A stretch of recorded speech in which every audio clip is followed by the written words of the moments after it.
Hola, mis amores. In today's episode, I sat down with the one and only Tonya Rapley. Tonya Rapley is an internationally recognized millennial money expert, mompreneur, and founder of the award-winning site My Fab Finance. She's the author of the Amazon bestseller The Money Manual, a practical guide to help you succeed on your financial journey, and a co-host of the Colorful Lives podcast with Angela Yee from The Breakfast Club and Aminatu Sow from Call Your Girlfriends. In 2014, she graced the cover of Black Enterprise magazine and was deemed the new face of wealth building. Her mission is to help millennials break the cycle of living paycheck to paycheck so that they can live lives they love. During this episode, we discuss all things motherhood, from why she didn't want any children earlier in her life to what it's like to be a new mom in her 30s, and the importance of being at peace with yourself before you have a baby.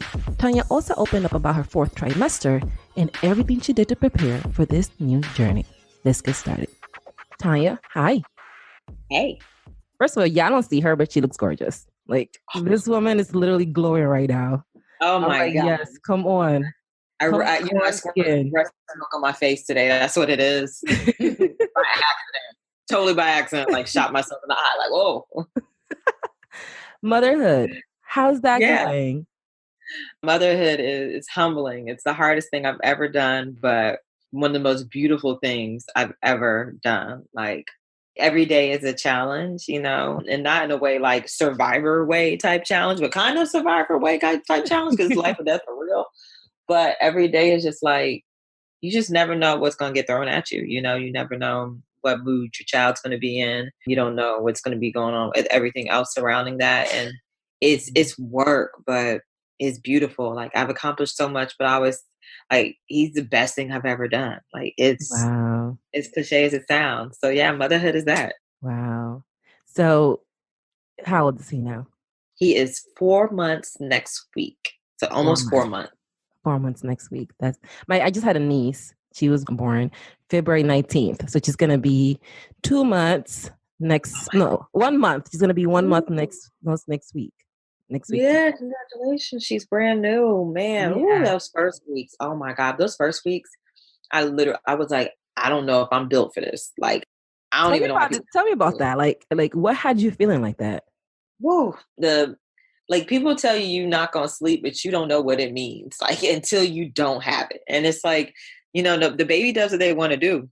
And that's the case about parenthood in general. It's like children that you, especially up until a certain age, like, you can tell children what to do, but they kind of do what they want to do, especially until they have comprehension between, you know, right, wrong, you know, asserting their personalities versus just listening. And so I was so sleep deprived. Like, he wouldn't sleep in his bassinet. Like, we would get him to go to sleep, and then he would sleep maybe 5 minutes and would wake up. And like, we did this over and over and over to the point where we were like all just taking shifts and like sitting up and binge watching Netflix. Like, it'd be like, okay, God. I'm going to stay up with him because when I say all, my mom was here the days following his birth, which is really helpful.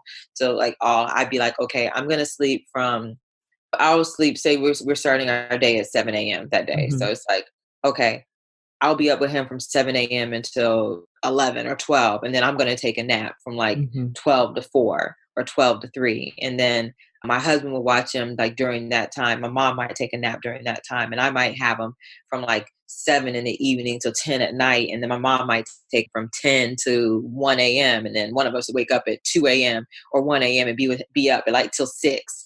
It was just like, you just got to plan not to sleep, like, you know. And there was also stresses. Your body is healing. I had him vaginally, so my body is healing. You don't really know what's going on with that. And I think, you know, we've always seen a lot of these studies on, you know, Black women and the maternal mortality rates. And so for me, it was like 2 humps to get over. It was getting through labor without dying. And then getting through my postpartum period without dying, because you hear all these stories about Black women. So it was like, okay, got through labor. Whew, all right. A hemorrhage post delivery. And so, you know, you're on pins and needles looking at everything like, oh, is that too much blood? How does that look? On top of nursing a baby, on top of like not getting sleep and adjusting and so forth. And yeah, it was a lot. And then there came a point where, I was just like, am I ever going to get to go to brunch again? Like with Ooh. friends? Am I ever going to get to do a happy hour again? Mhm. Like, am I going to get to just go to the grocery store? Because then you need groceries and you're like, wait a minute, like I just can't get up and leave. Like Mhm. somebody has to be here with him and I have to make sure he has milk if I'm Mhm. going to leave the house and make sure he has what he needs, or I got to take him with me, which means I'm not just running in the store. I'm getting him dressed, taking him out to the Mhm. car, loading him up in the car, unloading him, walk around the grocery store with him, trying to figure out how I'm gonna unload my car. So girl, yeah, I'm just gonna stop there. So so these first of all, I'm like, yeah, I don't see my face, but I'm like, wow. Um, This is I'm something they don't sorry. tell people. They don't tell you this stuff. I'm grateful. Please tell us all the tea. Spill all the mommy tea for us because I am just a little like I feel like I see a lot of mom goals and matching outfits and things like that, and I'm like, oh my god, my ovaries, come on, sis, goals, and then Right. and then I'm like, what's really going on? Let me pull back the curtain and tell me what's happening with this. So, how long did that period of time last for you? Up until, for me, it was until I got in-home help. So me and my husband ended up hiring a nanny. What was And that like? What was like hiring a nanny? Because I have a friend, she had her baby, he's like almost a year old. He's past a year old, and she still doesn't feel comfortable having somebody come over and like do that. I mean, hey, if she can keep her sanity doing that, more power to her. Well, I grew up with having nannies because my parents were both in the military, so it's not something that was foreign to me. Like we grew up Hmm. with a nanny. She took good care of us. She loved us like her own. Like we were good. We were safe.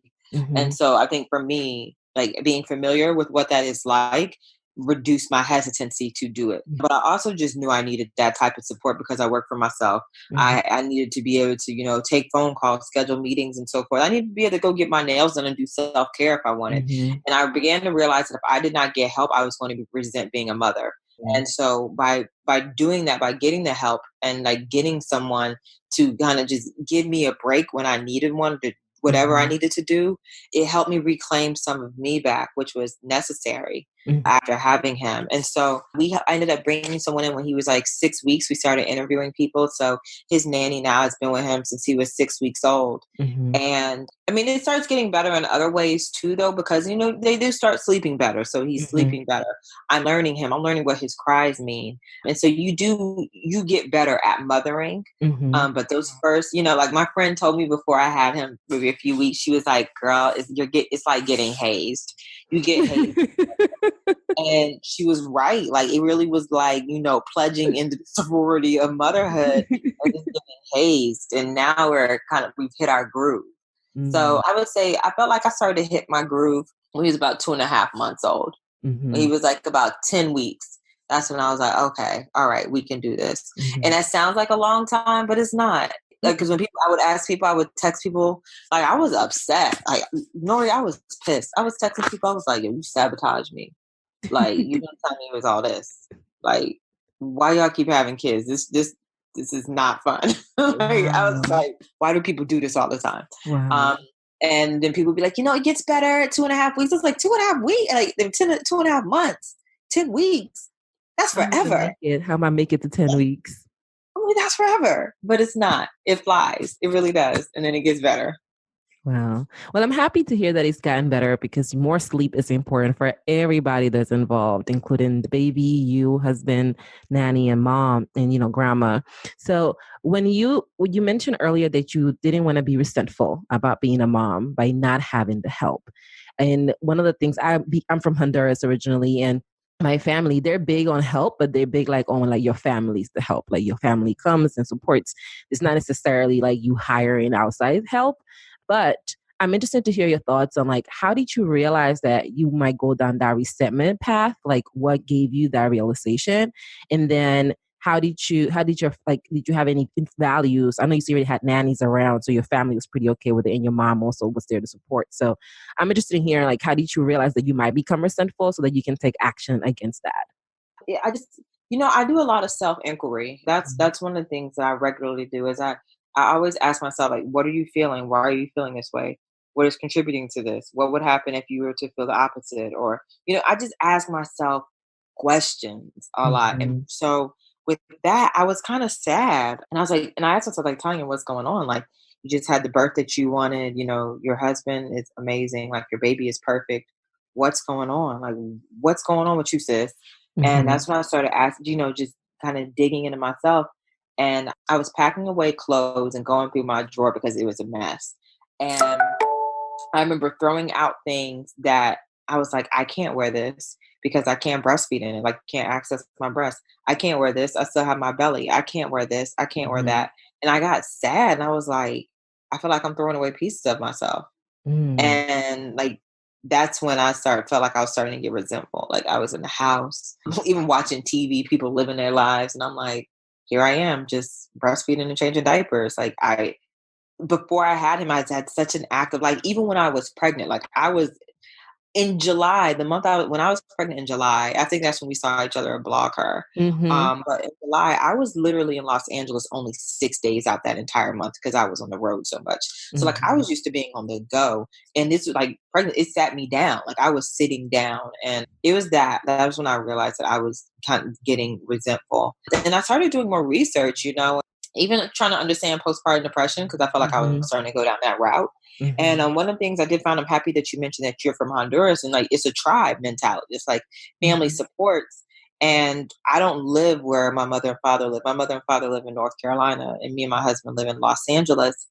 And I started to realize, like, I had to build that tribe, whether it meant that I had to pay for people, it meant that I had to seek out resources, connect with other moms. So Mm-hmm. that's when I started to get proactive. That's when I told my husband, I had a conversation with him. I was like, listen, if we don't hire help, I'm moving. Like, I'm moving back to be with my mom and dad. Like, if we don't Mm-hmm. hire help. So either we hire help or me and your son about to be across the country. And my husband was like, okay, bet, let's find somebody. And then I also started finding local mom groups and like other mothers. And I had friends who had babies. So even if it meant just going over to their house and us putting both of our babies and letting them sleep on the floor or breastfeeding and talking to each other, it meant human interaction. And that was Mm-hmm. important too. Going to my mom group and so forth. So that was what helped me kind of just not go down that tunnel, was just being surrounded and finding the tribe, because I think that you do need support and you do need a Mm-hmm. village during that time. But because of how we live our lives now, it's not as easy as, walking down the street or walking next door, because we don't Mm-hmm. live in villages like we used to. So you got to create your own village, whatever that means for you. Mhm. And I think sometimes the social media plays a role into that too, because you feel like you have a tribe, quote unquote, because you have access to see how people allegedly live. So you kind of feel like you're a part of the tribe because you never really feel disconnected fully from them. So that also gives like the impression that the tribe is there, even though when the time is needed, people cannot physically be there to support you in the way that you need to be supported. Absolutely. There was no shortage of text messages, DMs, messages. There was no shortage of electronic communication. I don't think my phone has ever had so many unresponded texts. Like, especially after I delivered him, like those first 3 days, I had like 100 text messages, and it was like, bruh, I can't. So like, it definitely wasn't a shortage of electronic communication, but nothing replaces in-person connection. Mhm. And I think and I think everything serves as a lesson, or if we allow it to. And I think that's one of the Mhm. lessons that I learned, is that no matter how connected we are socially via social media networks, nothing ever will replace interpersonal communication and Mhm. in-person communication. Nothing. Mhm. Like, no, you need to touch and talk and see and feel and Mhm. exchange energy with people. Like, Mhm. that's vital to, I know it's vital to my survival. Yeah, I would agree with you with that too. I think it's seeing other people reminds us of our own humanness, and it also allows us to manifest our own humanness with other people. So I think it's Yeah. really helpful to like be in fellowship with other people and finding what is the best way that feeds your soul in the way that you feel like this is actually pouring into me versus just I'm doing it or willy nilly without no real purpose or just because I'm trying to talk to people or whatever. Yeah. So you guys were married for how long before you had the baby? So we were married for 2 years. We celebrate our third wedding anniversary this past, like, last month. Oh, yes. Well, happy anniversary to you guys. Thank What made you. you always want to have a child, or were you like, if it happens, it happens, if not, if not? Oh man. So, right after I graduated from college, I felt like I was on this aggressive timeline. I was like, I need to have a baby by the time I'm 28. Like I need to. Mm. And then Why 28? I don't grown though. I felt like I was gonna be grown by 28. And then I ended up moving to New York at 25 and started living my life. And then I got myself out of financial trouble around 28, 29, and started actually really living my life because that's when I could travel and do things. And I was like, you know what? I don't want to have a kid right now. I want to just do what I want to do. And then me and my husband, it's funny because me and my husband, we've been together for 8 years. Mhm. And so one of the things that we would do is like, we would go to the mall and like look at people with kids and just like I'd be like, babe, they look so stressed. They don't look like they enjoying themselves. We'd be like, they don't. Let's wait. And so we're like, we're gonna wait to have kids. And then it got to a point where I was like, I don't know if I want to have kids.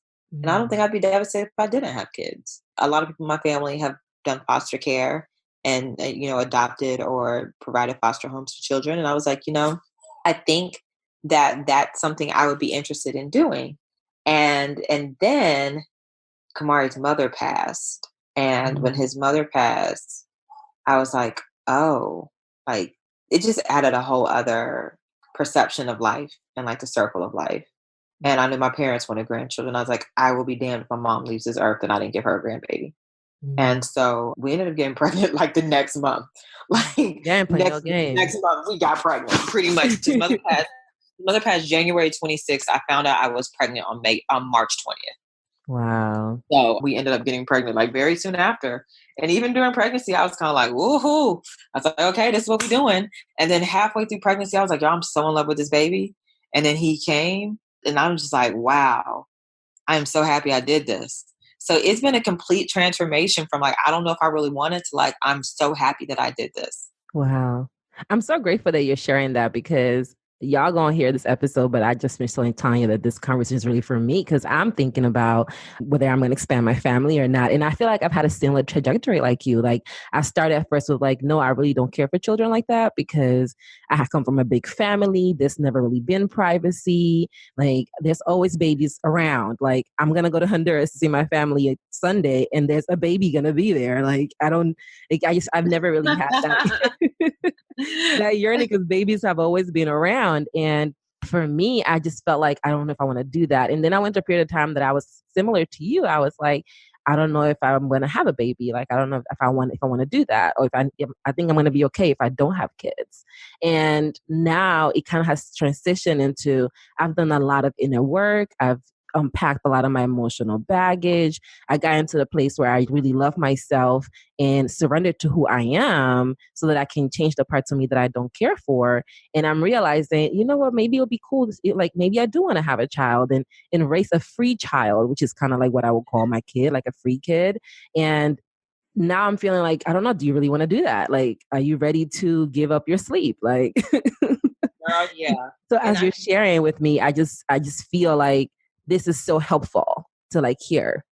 it's a selfless act, like because you give up so much. You give up your body, you give up your sleep, you give up your money, you give up so much to have them. And I think that it's so beautiful that you've done the work and done because it requires you to do work. I think that some of the best mothers are the mothers who do the work before they have a baby because then you're ready. You're like, Mhm. okay, what all right, let's do this. And it's like, oh, this is what we're doing today. Okay.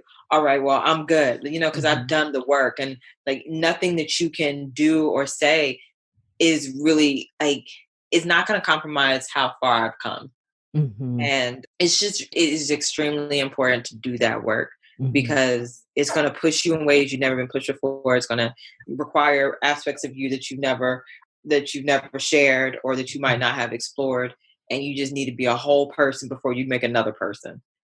Because I love how you just said that. You need to be a whole person before you make another person. Because a lot of us are bringing life and we ourselves feel incomplete. So we yeah, try to use those lives to fill in the voids that we feel within ourselves. And as a result of that, we end up perpetrating this like trauma cycle in our children because we continue to pass on the stuff that we had onto them because we never fully healed from our own trauma and our own needs. yep, and So that's one, their role. sorry, what did you say? And that's not their role. Like their role is Mm-hmm. not to be their healer. Their role, like if if that so happens in the process, amazing. But Mm-hmm. that's not their purpose. Like Mm-hmm. that's not their, and maybe that is a purpose why God made you their parent, but like imposing that burden on them before they arrive is it's just such a burden on a child, like such a heavy burden on them before they even experience this world. And like, it just gives them a responsibility before they even know who they are. Mm-hmm. And yeah, I'm not with that. That was one of the things with my son that was really important for me. Is just like for me to be me good with who I was so that he could be whoever he's meant to be. Not who I Mm. needed to be, but who he was meant to be. Yes, yes. Tell me more about what that means to you, because I feel like I see a lot of social posts and things like that about be who you are, don't give in to society and all this other stuff. But on the same breath, where like, why aren't you doing this? Why are you not there yet? You still, Mr. White, Mr. Right is around the corner. He about to be there for you. Like, what if he's not? Like, what if this is going to be my life? There are some people that don't get the Mr. Right, quote unquote. I don't really think there's such thing as Mr. Right. There's Mr. will have fun with you and enjoy life with you while they become whole themselves. But that's a whole different conversation. Yeah, I mean, so I think who you're meant and being who you meant to be, I think that requires soul searching in itself. That requires you, trying different things out, finding out what makes you happy, what doesn't make you happy, how you Mm-hmm. react to certain things, like how it affects your energy. Does it cause you to vibrate higher? Does it cause you to vibrate lower? Does it make you feel depleted or does it make you feel full? And just like continuing to do that self inquiry, and so that you have a good idea of what you're willing to do, what you want to do, what you're not willing to do, and what you don't want to do. And I Mm-hmm. think that that's a lot of life is like, what do I want? What am I willing to Mm-hmm. do? What am I not willing to do? And what will, like, what am I just not going to do, period? Like, what am I Mm-hmm. afraid? So that you know yourself. Right. And I think that, being who, and I think in order to encourage a child to be that person who they're meant to be, you start to have to ask yourself, like, who would I have been if the world didn't tell me who I should be? Mm. Because so often, like I think especially because the generation that we come from, and because like the dynamics in which a lot of our parents were raised and raising us in, it was like they had to tell us who to become so that we didn't get beat by the world. But now we live in a different age where people are writing their own story. There's more Mm-hmm. entrepreneurs than ever. There's the internet and it's creating millionaires each and every day. So like there's completely different dynamics in families and more black millionaires and more people of color who are, experiencing wealth in a different capacity, that Mm-hmm. we can kind of be like, no, don't grow up afraid of who society needs you to be. Grow up to be who you want to be. Mm-hmm. So yeah, for me, that means raising my son absent of fear of who I think he should become, so the world will accept him, Mm-hmm. and I love encouraging that. him to be who he should be, so that he can accept him. Like Right. that's what it means for me and who he should become. I love that. I recently saw one of your Instagram posts, because I stay on your timeline, um, about just not wanting to rush your child, now wanting to like being available to the speed at which your child is going to develop. Tell me more about that post and kind of what prompted you to share that message. It was something as small as cereal, and so now I have him. So if we hear him coo, that's him. Yeah. Oh my God. See, this is real time, y'all. I see the baby. The baby just had food. He's fine. It's all a cereal, and like some of the women in the mommy group I'm in, their children are like 3 months, 3 months, 4 months old, and they're already feeding them cereal. And like, I'm gonna feed the baby food at 4, and it's like at 4 months, and I'm like, they have so much time to eat food. Like, hope God willing, they have an entire life. They'll spend Mhm. way more time eating food than not. Like, let their stomachs develop, let their bodies get used to being here. Mhm. And then I started thinking about all the other things that people rush their children into doing. Sleeping independently when the child isn't out of the fourth trimester yet. Which the fourth trimester is a real thing. A lot of people don't realize until they get pregnant. But fourth trimester is that human mammals are born earlier than any other species. And Mhm. so our children technically they're not as developed to live and exist outside the womb as other mammals. And so they do crave to be around you more, which is what I found out why Mm. Karis didn't want to sleep by himself. Because technically, like scientifically, he should have still been in my stomach. Mhm. But also scientifically, if he would have remained in my stomach and continued to grow, then I wouldn't have been able to deliver him. Mhm. So it's like, so the next thing is keeping your children around the fourth trimester. And so many people try to rush their children out of that. And it's like, no. And I think that no, they don't remember. We don't remember, our fourth trimester. We don't remember our first weeks on this earth. But Mhm. I do think it does set the tone for like that bond that they might have with you and the understanding of how you're going to show up for them. And Mm-hmm. for me, I wanted to set the tone that I'm going to show up for you, even if it's inconvenient for me, and I'm going to be here for you to support you regardless. Mm. And so that also means I'm not going to rush you through things that might take time. And I think that people forget that they're babies. And, Right. I was talking to someone, I was like, we want to give empathy to the parents. And I think we should, the mothers, postpartum and everything, and, them grieving. But it's like and then we don't want people to feel bad. It's like, you've been here for 30 years and you want us to be sensitive to your emotions, and you have emotional capacity to understand why things are happening the way they are. And then you want us to be emotionally insensitive to a baby who's been here for 3 weeks. Mm-hmm. Like, that doesn't make sense to me. A baby that you chose to have too, which is the other Oh, part. yeah, that you chose, and like you're just like, no, I'm gonna, yeah. So I don't want to rush him because of my poor planning, and Mhm. and I think that happens too. Is that some babies get rushed because their parents' lack of planning, and it's like, nah, just develop how you're supposed to. Mhm, So mhm. that's my mouthful on that. Goodness, I feel like I'm talking so much. No, you're sharing gems with us. And I think they're really important because a lot of people go into motherhood without knowing. They just do it. I'm not saying that everybody's like this. So please, as you listen and know that that's not what I'm saying. But I think I've met a fair share of people that go into parenting because they needed to fill a hole for them, avoiding their lives, or they wanted the baby so they could have a best friend, or they feel like it's gonna bring a couple together closer. There are so many elements that drive people into motherhood, and there are some of the elements like the ones that Tonya was driven to into motherhood about being ready, having done the work, and being in a space where she can give that to somebody else. But that's not everyone. So I think sharing this information around how this like fourth trimester part works and why is it so important not to rush the babies and not to rush yourself too, because by rushing the baby you're rushing yourself into your old life or what you perceive to be your old life, and that might not be what's best for your child and for Yeah. you in the long term. We will be right back after this brief message. Hola, mis amores. Thank you so much for listening to today's episode of the Get Unstuck podcast. I love having these conversations because they help shed light on the issues many millennial women feeling stuck are struggling with on a daily basis as they look for ways to overcome their paralysis. Can you do me a favor? If you find this episode helpful, please leave me a review and tell me what connected with you about this conversation. It will help me bring you guests that you're going to love, and you may catch your thoughts during our fan love segment. Now back to the episode. And I do want to say, like, everybody doesn't have the opportunity, or everybody didn't, everybody has different pregnancies, everybody has different dynamics and different life dynamics. So for anybody who, might have raised your children in that way, or, because a lot of times we're doing the best with what we know. And Mm-hmm. age, I waited till I was 34 to have Karis. And the thing about age is wisdom comes with that, and understanding and life experiences.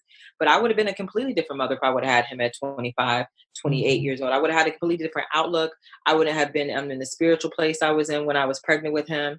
I wouldn't have been as healthy and whole. And so I just say that to say, like, we all do what we can where we are. And being a mother in general is hard. It's one of the it's the most demanding thing you likely will ever do. And so I just salute any woman, that is navigating it the best way that she knows how, or Mm-hmm. man, who might be raising their child.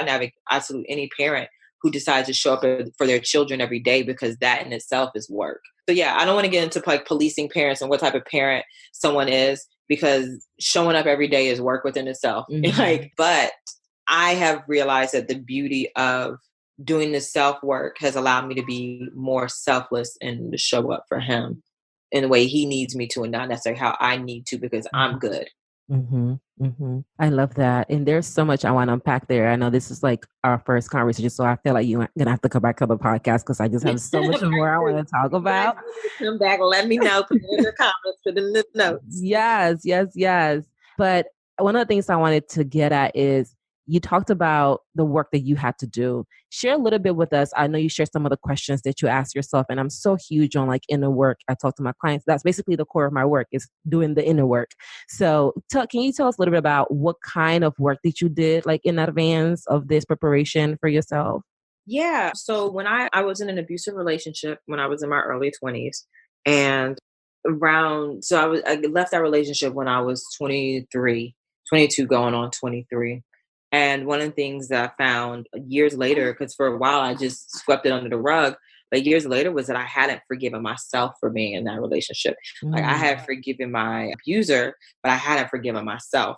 So for me, the self work was forgiving myself, like starting to have, like, just being kinder to myself, allowing myself to heal. Like that was part of my healing process, and healing that hurt and that pain that I was carrying around and still blaming myself for being in that situation. But it was also being responsible for my relationships that I had with my parents, addressing any issues that I might have had with them, or how they might have made me feel growing up, and just being very honest about that. And not in a way that was hurtful to either one of us, but just like being honest. So that was some of the work that I had to do. And just interpersonal relationships, oh gosh, he just went on my lap. It just caught me off guard. We're not editing that. We're going to keep that in the episode. I knew he was working on something.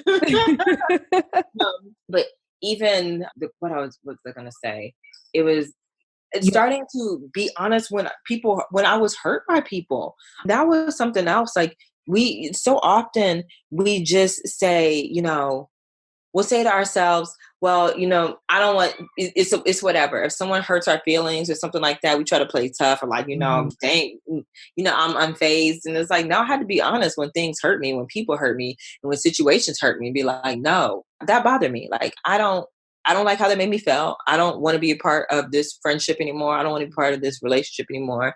And I'm going to take care of myself. Like just different things like that, to start to advocate for myself and like take better care of myself, was doing the work and acknowledging how people, things, and situations made me feel, and making the best decision for myself. And like, that required me to take a few people out of my life and just walk away from a few relationships that weren't serving me. But it allowed me to open up to better relationships or things that were worth my time. Where did you get the courage to walk away from those relationships? Because I think a lot of us know of unhealthy or toxic relationships we need to walk away with, or relationships that might not be unhealthy or toxic, but just simply don't serve us anymore and where we want to go in our lives. And we are afraid to take the step and to just be like, I gotta cut this person off, like, or I have to end this relationship as it currently stands. Yeah, it wasn't even about courage. It was about doing it. It was just about doing it and getting it done. It wasn't even about courage. Sometimes it's just like, okay, this is what we got to do. And like doing it before I could even think about needing the courage. You'd be like, okay, so she did this, they did this, he said this, it's time for them to go. It's like block, unfollow, blah, blah, blah, we done. And I'd be lying if I, didn't say, like, sometimes I sit and think about, dang, what are they doing? I kind of missed it in my life. But then I had to ask myself, but like, why are they no longer in your life? So, oh, that's why they're no longer in your life. Okay. All right. Let's keep it going. Yeah. Yeah. I'm not necessarily a fan of the cutting of people off, but I'm a big fan of like letting relationships take their course. So just not being the adamant, like active, like an active partner of their relationship, and just kind of letting them, if I felt like I was always, by the time I would quote unquote cut someone off, it's like, I'm the one that's been reaching out continuously. So just by not reaching out, that immediately is going to have the situation go down like another path. So I just kind of take that approach with it. I wonder if that's a manifestation of me not wanting to deal with conflict. It could be. It could be. And a lot of times we don't like dealing with conflict, but then sometimes you have to ask yourself, is it going to be more conflict because I keep this person around? Like this keep them around invite more conflict into my life than just going ahead ripping this Band-Aid off. Right. And sometimes I also wonder, am I doing them a disservice by not being clear about that with them, so that they, or is there more about me? So I guess even that's like the doing the inner work, right? Asking yourselves, is it me or is it them? Or do I need to bring them in on this, or do I need to handle this on my own? Yeah. And then one of the things I've asked is like, is it my job? Is it my job to tell them where they went wrong and to educate them on this? Like, is that my job? Is that my role in their life? Like, certain people it is, my best friend, my sister, like people who I hold in like very high, close regard. But other people, I'm like, nope, that's not my responsibility. They got people in their life that they hold closer than I was to them that should be telling them these things. So, sometimes you got to ask, is this my role? Interesting. I feel some people feel entitled, or like we have to step up, and it's like, maybe that ain't maybe that ain't you. Maybe that's not what you're supposed to do.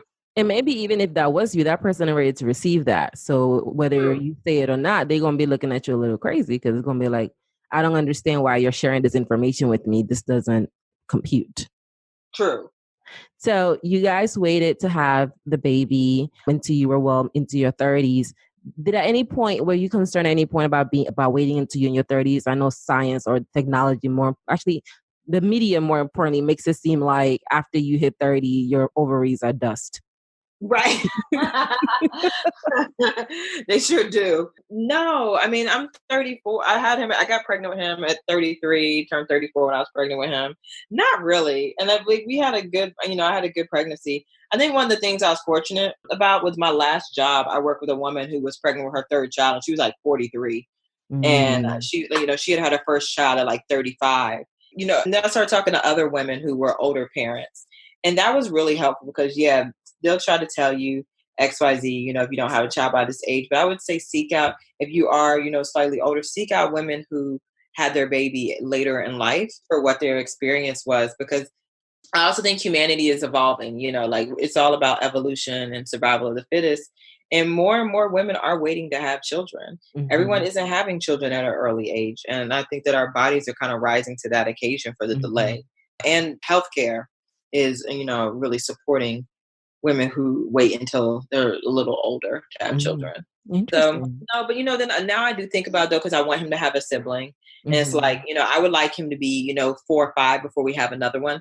But then again, I don't know if I want to have a baby at 40, knowing what I went, knowing how it was, having him at 34. So I Mm-hmm. think I want to have my next one before I'm 38. So it's like that does put a timeline on things, it's kind of like, Mm-hmm. well, we have to get pregnant by this time this year so that I can have this baby by that time, so Mm-hmm.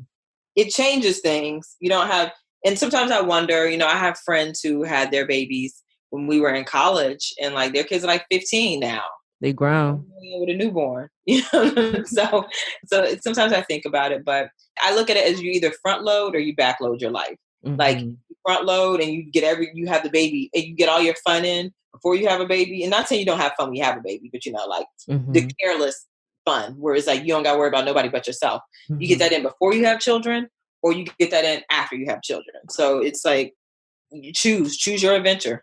Mm-hmm. I love that. I definitely want to talk about your newest project. But before we do that, I wanted to just ask you, going through your pregnancy, what were some of the things that you took like a lot of time, a lot like the things that you did to enjoy your pregnancy? Because I think some people think about pregnancy as being like, oh, it's a period of time, girl. I can't drink, I can't go out, blah blah blah blah blah blah. But you didn't see it as a disability because you were out and about. I saw you in New York where you were pregnant. Like I literally saw you at a different city every other week. And I'm like, you know what? Thank you for being out here in the streets with your pregnant self, living your best life so that some of us don't feel like we need to be attached to the bed in the future, unless you're in bed rest, in which case you probably should. But Yeah, unless the doctor tells you to. But no, in my case, like I was literally like I went to Essence Fest during my pregnancy because I was speaking there. And me and my sister went to Grits and Biscuits when I was like, how far along was I? Like 5.5 months pregnant.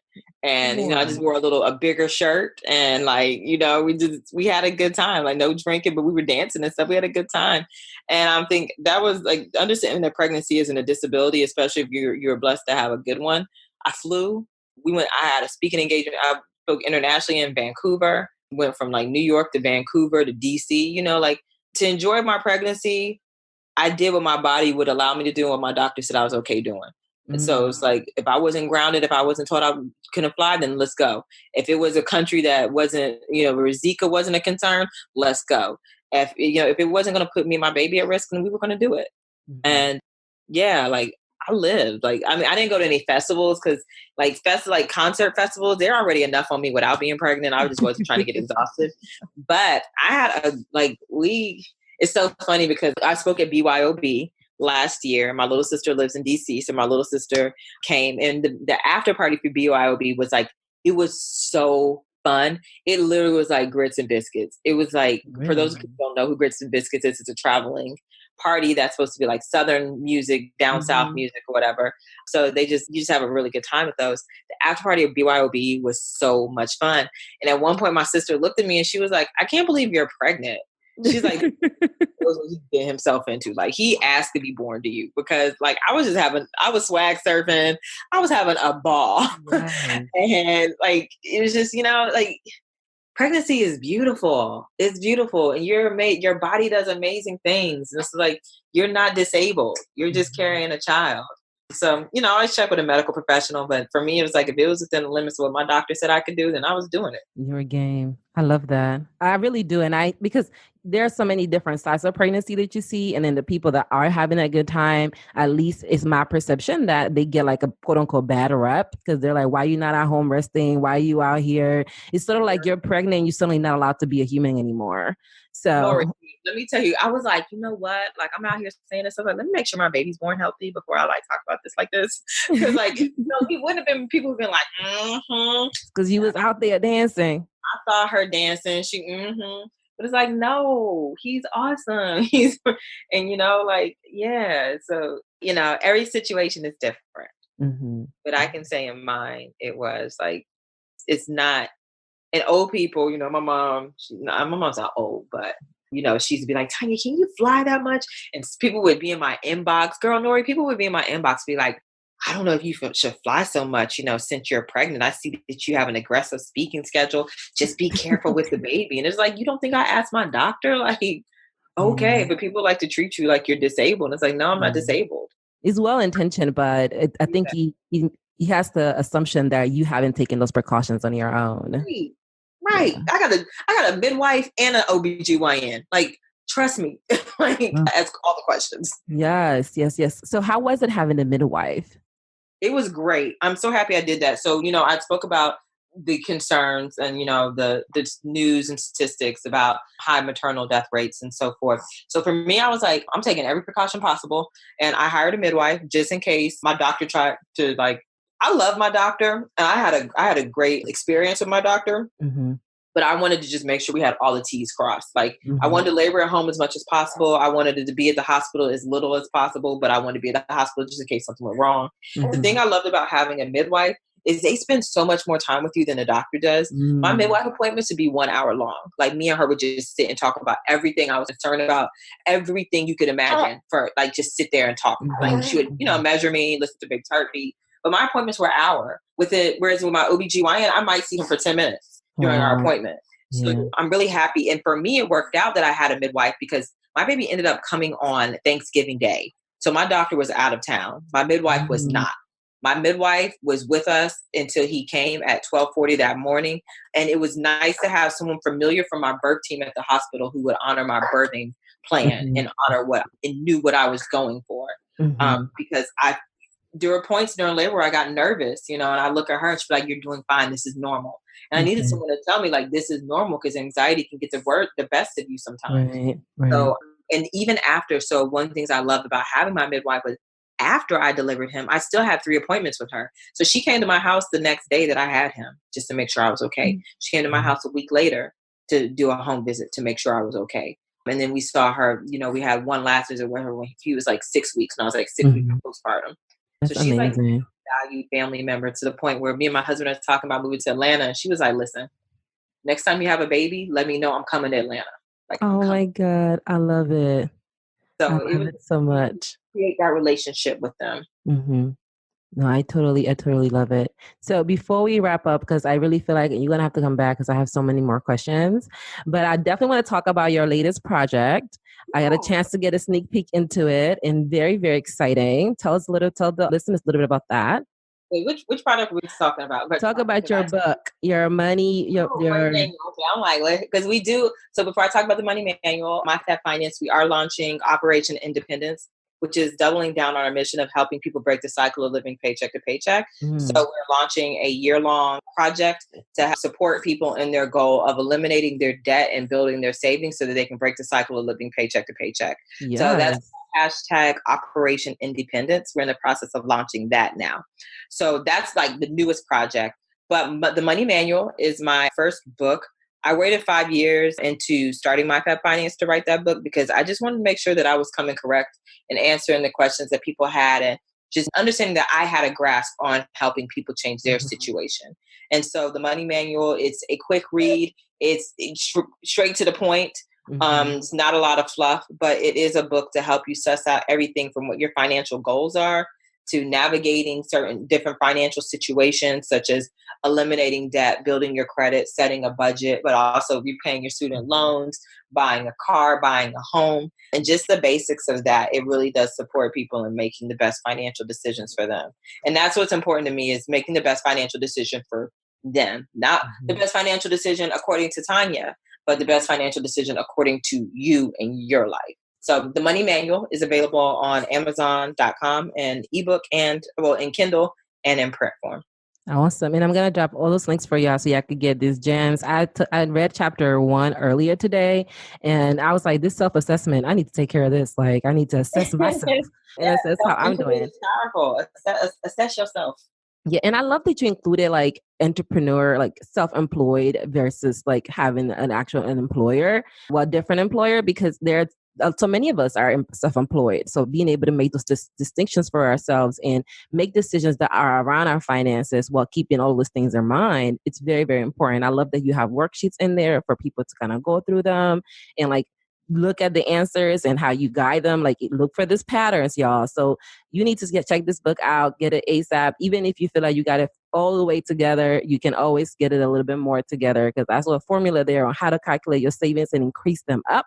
So definitely check this book out, because it's this manual, because it's very, very, very awesome. One of the things I want to ask you before you leave, Tonya, you launched this project, you have this book out, and you're launching this new project to help people take control of their debt. How was it getting back into that after having the baby? Did you ever get out of it?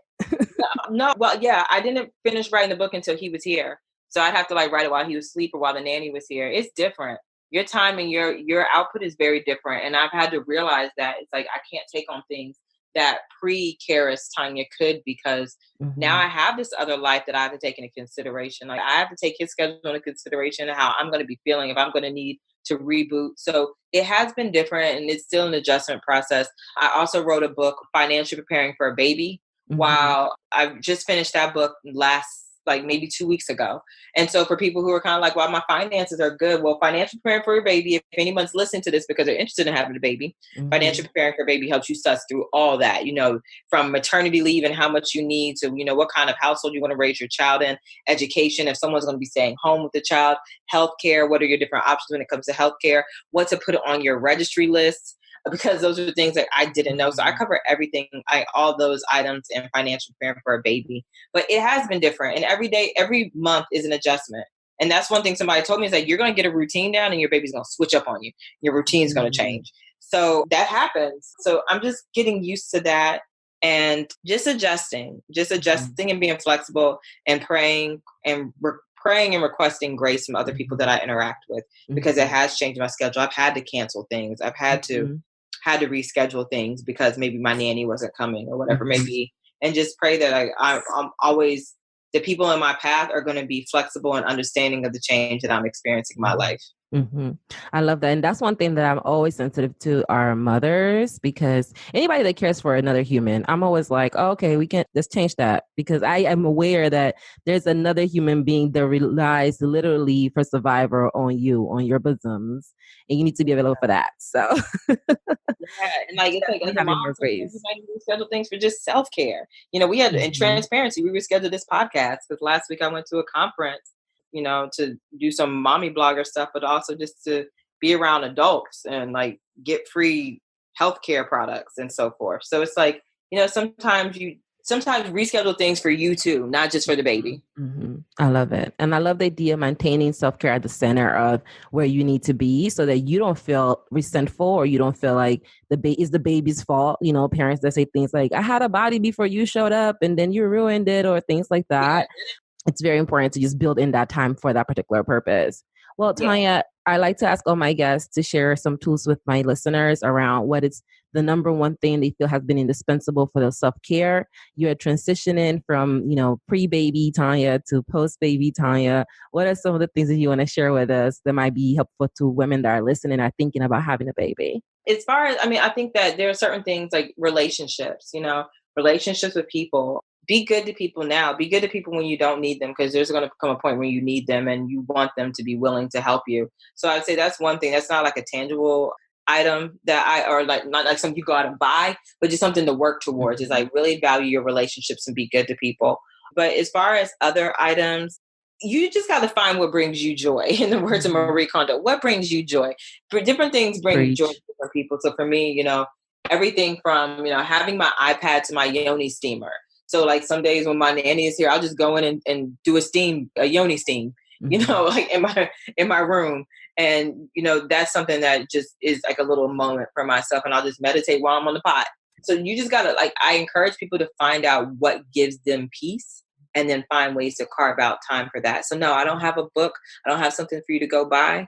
I just invite you to determine what gives you peace. And then I challenge you to carve out time for you to do that at least once a month. Awesome. And if you need to get those coins in order, check out her book, The Money Manual. And I'm going to drop the link for that.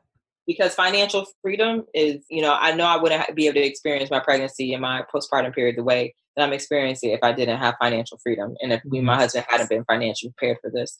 So financial responsibility is self-love. Yes, that's that. And on that part, I don't think there's a better way to end it with that. Tonya, where can our listeners find you and connect with you and your work and see beautiful photos, the baby? Mr. Karis. They can find me. So if you're interested in my financial tips, you can find me at myfabfinance.com. And I'm on all social media platforms as myfabfinance. But if you're interested in the woman and the baby, then you can find me at TonyaRapley.com. That's Tonya with an O, Tonya, Rapley, Rapley. And then my Instagram handle is Tonya.Rapley. Thank you, Tonya. And I'm going to drop all of the handles for you guys in the show notes so that you can have it. And please check out Tonya. Follow her. I love her feed because every time I go there, I see something real. Like she's talking about what this journey is like. The other day you posted about your body and adjusting to clothes fitting differently and things filling pockets in a different way. And I feel like we can all relate to the idea that things change, our bodies change. And now that I'm in my 30s, I feel like things have changed a lot. And I'm adjusting to that and asking myself, is this normal? Like, what's going on here? So when I see your feed, I feel like, okay, this is part of the process. So just want to say really thank you for that and for being a positive energy, like a positive energy out there with everyone. So thank you. Thank you, Nori. Thank you so much for having me on this and just for creating space for women like me and you. So thank you. I appreciate you. And you'll have to come back. We'll have to get you to ask more questions. I'm sure people are going to have lots of questions after they listen to this episode. So we have to make another date to bring you on and share more of your insight. Part 2. Awesome. Thank you so much for listening to today's episode of the Get Unstuck podcast. I know you have endless options you can listen to while driving, working out, riding the train, or cooking your favorite meal. I truly appreciate that you've decided to spend your time with me. I hope today's conversation left you feeling a little less stuck and empowered to take action towards becoming the woman that you want to be. If you found today's episode helpful, please show us some love by leaving us a 5-star or 6-star review on Apple Podcasts. You can also find us on Spotify, Stitcher, or Google Play. To get the show notes, head to IamHealthyFit.com and make sure you join the mailing list. You'll get access to a free training video to help you overcome your paralysis, get out of your head, and love yourself no matter what, starting today. If you want to keep the conversation going, you can find me on Instagram at Nori Pouncil. That's NORYPOUNCIL. Hasta luego.